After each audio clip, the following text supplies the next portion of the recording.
May nag-request na naman, crispy kare-kare daw kasi wala siyang kadate sa Valentine's Day. May nag-request ng kare-kare? Yes. Layo! Okay lang. Naalala ko dati, may nilutuan din ako ng kare-kare. Tapos sa sobrang saya niya, umiyak siya. Tapos ayun, ending, ako rin pala iiyak. Yes!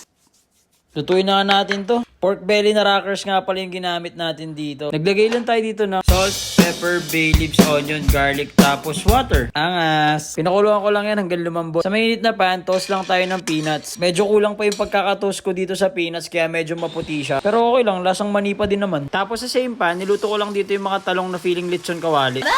After maluto nito, nilagay ko na yung anato seeds. Ginisa ko lang din yung bawang tsaka sibuyas. Then nilagay ko yung pinagpakuluan ng pork and yung ginrind natin na peanuts. Lastly, naglagay lang ako ng bagoong dito. Pero pwede kayo maglagay ng patis kung gusto nyo. In-airfry lang natin yung pork ng 45 minutes sa 220 degrees Celsius. While waiting, nag-blanch lang tayo ng ibang gulay natin sa kumukulong tubig. After 45 minutes, ito na yung kinalabasan ng pork belly natin. Ganito lang naman siya kalutong. Disclaimer lang, hindi ako chef. Hindi rin ako magaling magluto. Love language ko lang talaga siguro yung pinagluluto ko yung iba. Tsaka wala namang bayad to, magre-reklamo ka pa ba? Ikaw, baka may request ka. Comment mo na sa baba. Tapos, tara, deliver tayo.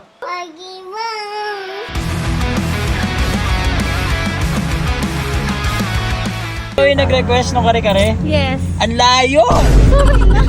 Bigay pala ako sa'yo. Ano yan? No, Valentine's. Ito, rose. Wow, Okay. thank you. Hindi, joke lang, joke.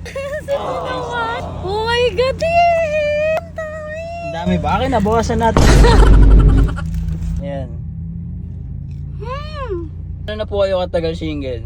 Since 2019. Tagal na din ha. Huwag kayo magmamadali. Trust mo lang yung timing ni God. Kasi perfect yun lagi. Alright. Siyempre. Rock and roll. Bye po. Maraming salamat po.